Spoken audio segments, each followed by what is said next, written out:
The brief interview you're about to hear complements this week's Wednesday episode with Garett Bolles. All right, Emily, I want you to take me back to the night that Greg found Garett on the side of the road and called you, and tell me what your initial thoughts were. So we had Garett in our home so much for the past 4 years. He came over for a lot of tutoring. We kind of were a safe house. Just if things were not well at home, he knew he could come over. We'd throw out a twin mattress between my boys' beds, and he spent a lot of nights at our house. And Garett and I just connected right from the beginning. I could see so much good in him, just untapped potential that was just in there waiting to come out. But at the same time, I had two girls at home. So I had a 9th grade daughter and a daughter who was a senior.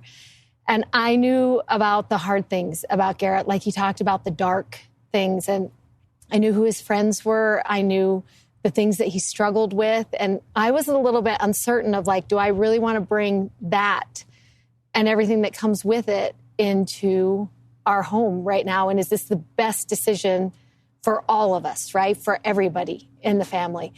And so when Greg called, I was like, let me call you back. And I really did just run into my bedroom and I knelt down on my floor and I said, what do you want us to do with Garett? And it just was an immediate answer. The Spirit, just so clear, bring him home. And so I said to Greg, bring him home, but do not bring any of his stuff in the house because we are going to set out the rules and he's going to have to decide if that's what he wants to do before he has a bed here. Greg has said that the reason he thinks that he pulled over that night is because he and Garett are a lot alike. Would you say that's true? They are so much the same. In fact, all of our kids talk about all the time, Greg and Garett have so much of the same personality and had a really similar growing up in high school. A lot of that just energy that had to come out on the football field. They both were fighters in high school. Greg was a fighter in high school. Not like a good one, like the one after dances that you're like, where is that kid and where should he be? And so it was so awesome because he could see where Garett was and he could actually meet him in that place. And I could see who Garett could become. And so between Greg and I, we both had that. Greg could meet him in the anger and in the hurt and in the hard things and in the making those rough choices. And I could remind him, this is who you are. And this is the good that you bring to the table. And let's see what we can do with that. Emily, you had no way of knowing when you all took Garett in what he would become. You had no way of knowing that he would end up in the NFL. When you think about that, how impressed are you? And maybe impressed isn't the word, but maybe how would you say that you can see the goodness of God in what he's done for Garett? It's such an interesting story to think about that because truly Garett, from the first day I met him, told me he was going to play in the NFL. And this is kind of sad for someone who said I could see his potential. From the first day I met him, I told him he wasn't. He would say, my dream is to play in the NFL. And I would say, we're going to have to get you a new dream. And that was just the constant talk because I was like, you'd have to go to college. You didn't graduate NCAA eligible. Like, I could list all of the reasons why that was never going to work out. And he talks about that first night when he was on the stage at the NFL draft, the first round of the draft, and talking about it was the grace of God that got him there. And that was one of those moments for me where God was just like, don't ever underestimate how great I am and what my capacity is for change and for goodness. Don't you ever underestimate what I am capable of doing in a life. And I'll never forget several years ago during a really rough patch with Garett because it wasn't easy. He didn't just move in that night and then his life turned around and everything was perfect. That is not what life has looked like. It was one of the hardest things our family has ever done. And one of the hardest decisions we ever made, but one of the best. But I remember a really tricky patch, and I was praying that same prayer I prayed on the first night Garett got home. What should we do with Garett? And the Spirit just said to me so clearly, just love him. And I was like, I do. But like, I need to know, what are we going to do with him? Like, what's he going to do for the rest of his life? What's his job going to be? Is he going to live at our house forever? Or like, I need you to say to me, what is this going to look like? And how can I be channeling all of this energy that you felt when he talked? Like, help me. And the Spirit just clearly again said, just love him. And it was probably a 45-minute prayer where I just begged for answers and direction and counsel and insight. And the Spirit would respond every time, 3 words, just love him.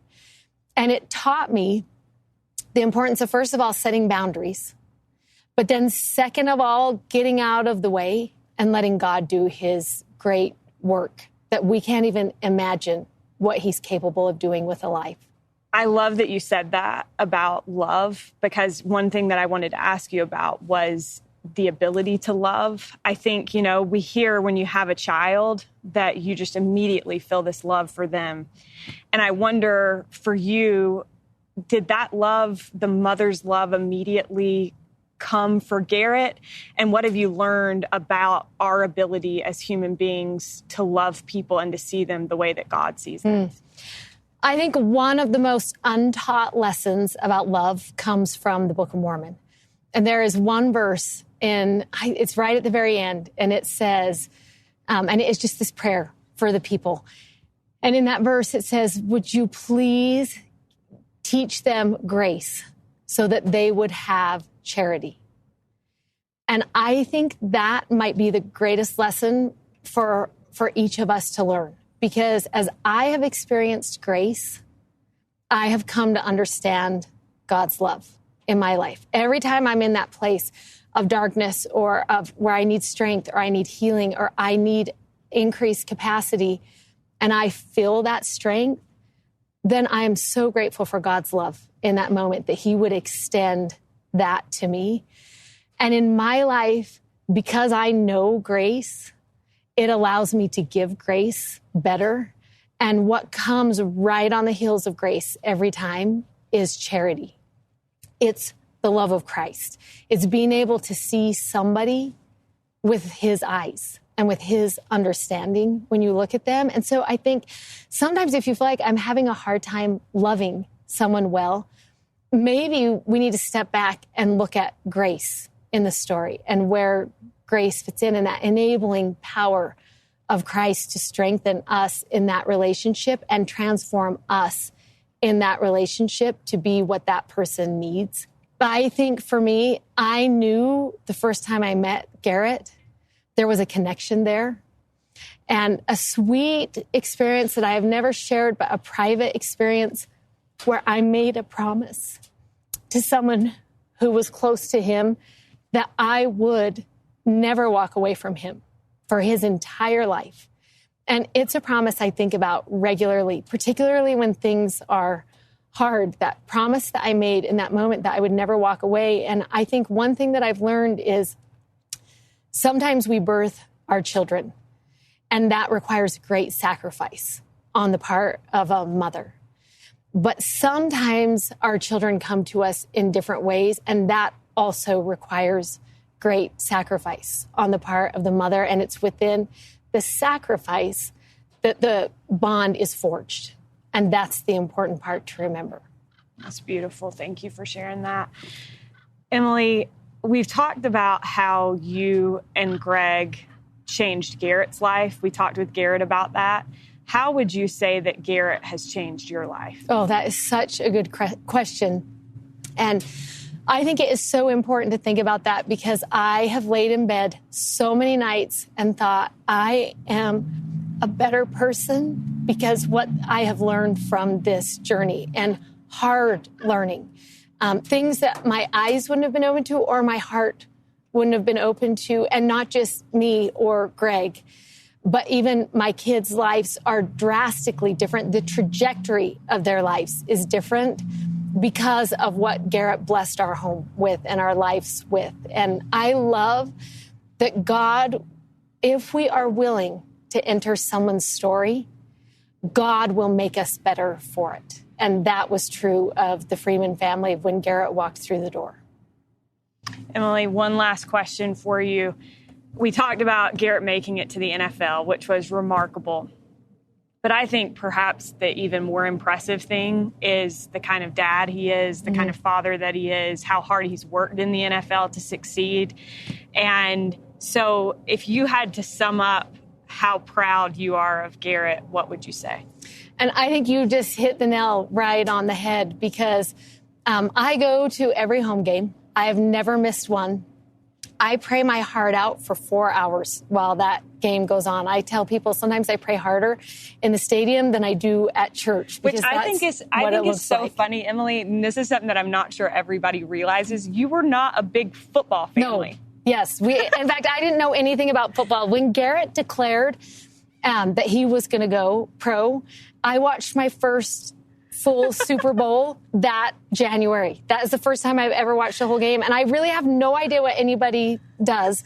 In fact, when my kids were saying, we hope he goes to the Broncos, I had said to them, okay, now where are the Broncos? And my kids were like, Mom, never say that to people.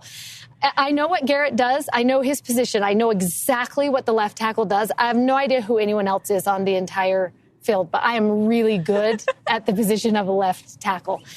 And I do go to every game, and I pray for 4 hours through every one of those games, and then we leave. But I will tell you, the greatest highlights of the past decade for me have not been on a football field or in a football stadium. But I'll never forget the first time Garett held Kingston and the opportunity I had to be in that room and just witness that moment. I won't forget him teaching his kids how to walk.